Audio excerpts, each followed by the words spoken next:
आज का प्रतिज्ञा वचन निर्गमन उसका 23 और 25वीं आयत में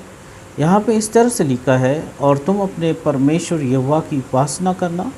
तब वह तेरे अन्य जल पर आशीष देगा और तेरे बीच में से रोग दूर करेगा। अगर हमारे जीवन में किसी प्रकार की बीमारी है, हमारे जीवन में अगर हमारा जीवन अगर बीमारी से घिरा हुआ है, तो यहाँ पे परमेश्वर कहता है कि तू परमेश्वर यहोवा की उपासना करना। मतलब तुम परमेश्वर यहोवा से प्रार्थना करना, उस पर विश्वास करना, और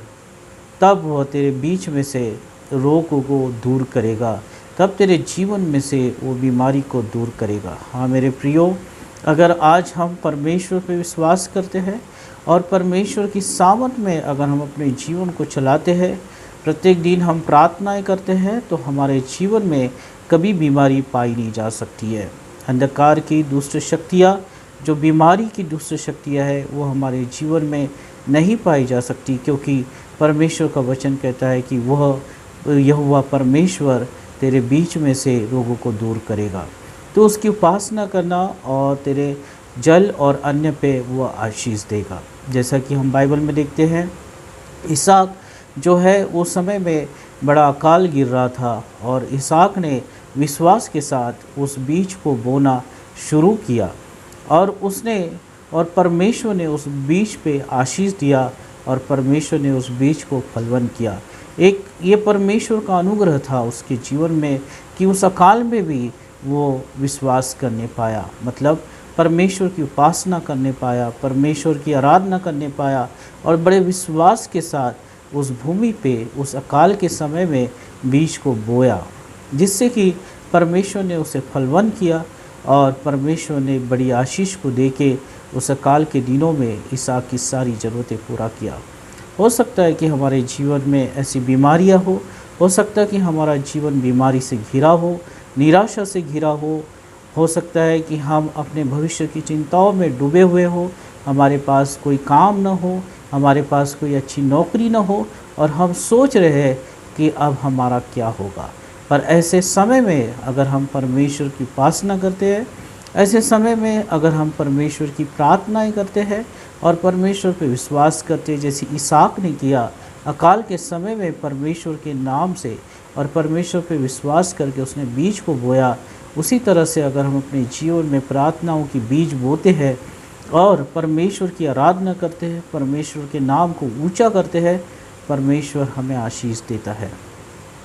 और वो कहता है कि मैं तेरे अन्य जल पर आशीष दूंगा। हाँ मेरे प्रियो, हमारा जीवन भरपूरी का जीवन होगा, हमारा जीवन आशीषमय जीवन होगा, हमारे जीवन में कोई निराशा नहीं होगी, हमारे जीवन में कोई बीमारी नहीं होगी, पर हम परमेश्वर की आशीष को देखने पाएंगे, क्योंकि हम जिस परमेश्वर पर विश्वास करते हैं वो जीवित परमेश्वर है, और वो है प्रभु यीशु मसीह। और प्रभु यीशु मसीह का नाम सामर्थी नाम है, इस संसार में सर्वश्रेष्ठ नाम है, और ऐसे नाम पे हम विश्वास करते हैं तो वो हमारे जीवन में कभी किसी बात की कमी होने नहीं देगा, हमारे जीवन में कभी किसी बात की कमी घटी होने नहीं देगा, क्योंकि हम परमेश्वर पे और परमेश्वर की उपासना करते हैं, जैसे कि इसहाक ने किया। अगर हम अकाल के दिनों में बड़ी आशीष को देखना चाहते हैं, अगर हम बीमारी के समय में परमेश्वर की महिमा को देखना चाहते हैं, तो हमें प्रार्थनाएं करना है,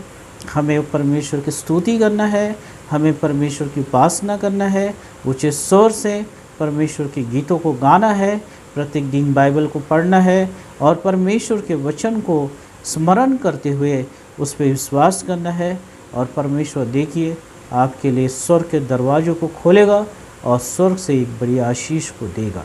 क्योंकि परमेश्वर के वचन जो है वो अपने वचन में हमारे लिए प्रतिज्ञा को करता है, और ये प्रतिज्ञाएं कभी टलती नहीं है, कभी ये झूठी नहीं होती है, और परमेश्वर हमेशा इस वचन के द्वारा काम करता है, क्योंकि बाइबल में लिखा है परमेश्वर ही वचन है और वचन ही परमेश्वर है। हाँ मेरे प्रियो, उसने अपनी प्रतिज्ञाएं, अपनी प्रॉमिसेस, सब कुछ उसने इस वचन के द्वारा बताया है, और इस पे हमें विश्वास करना है, इस पे हमें विश्वास करके अपने जीवन में प्रत्येक दिन इस वचन के अनुसार कार्य करना है, और इस वचन को कार्य होने के लिए प्रत्येक दिन हमें प्रार्थना करना है, ताकि हम परमेश्वर की आशीष को प्राप्त कर सके। हमारा परमेश्वर जीवित परमेश्वर है और वो इतना, उसके हाथ इतने छोटे नहीं हुए कि अगर हम प्रार्थनाएं करेगा और हमें वो आशीष नहीं देगा। इस वचन को हम अपने जीवन में क्लेम करते हैं और कहते हैं कि इस वचन के द्वारा परमेश्वर हमें आशीष दे, परमेश्वर हमारे जीवन के सारी बीमारी को दूर करे, हमारे बीच के सारे रोगों को दूर करे और परमेश्वर भला और चंगा हमें करता चले जाए और हम परमेश्वर के मार्ग पे बढ़ते चले जाए, अपने जीवन में आशीष को प्राप्त करते चले जाए, अपने जीवन को सफलतापूर्वक हम जीते रहें ताकि परमेश्वर के नाम की महिमा होते रहे। आइए हम प्रार्थना करेंगे। धन्यवाद हो प्रभु इस वचन के लिए, तेरी प्रतिज्ञाओं के लिए। और तू कहता है कि अगर तू परमेश्वर यहोवा की उपासना करता है तो तेरे अन्न जल पे मैं तुझे आशीष दूंगा और तेरे बीच में से सारे रोगों को दूर कर दूंगा। हाँ प्रभु, आज जो लोग बीमार हैं, जो निराश है, अपने जीवन में थके हुए हैं, अपने जीवन से हार चुके हैं, प्रभु यीशु मसीह के नाम से आज वो चंगे होने पाए, उनके बीच की सारी बीमारियां दूर होते चले जाए, वो आशीष को प्राप्त होते चले जाए, नए बल को प्राप्त करते चले जाए, नए आनंद को वो प्राप्त करते चले जाए और तेरे नाम की महिमा करे। ये वचन उस सब के जीवन में रिलीज़ करता हूँ। इस वचन के अनुसार परमेश्वर उस सब के जीवन में काम होने लगे जो बीमार है, जो निराश है प्रभु, परंतु तेरी आशीष को देखते चले जाए और तुझसे प्रार्थनाएं करते चले जाए। यीशु तू उन्हें आशीष कर और परमेश्वर पिता उनके अन्य जल पे तू आशीषित कर, उन्हें फलवन कर और सफलता की ओर लेके जाए। जैसे इसहाक को परमेश्वर तूने अकाल के दिनों में बड़ी आशीष को दिया है, वही आशीष को मैं आज तुझसे मांगता हूँ। हर एक के घर में परमेश्वर पिता तेरा भरपूरी का जीवन होने पाए, यीशु के नाम से आमीन।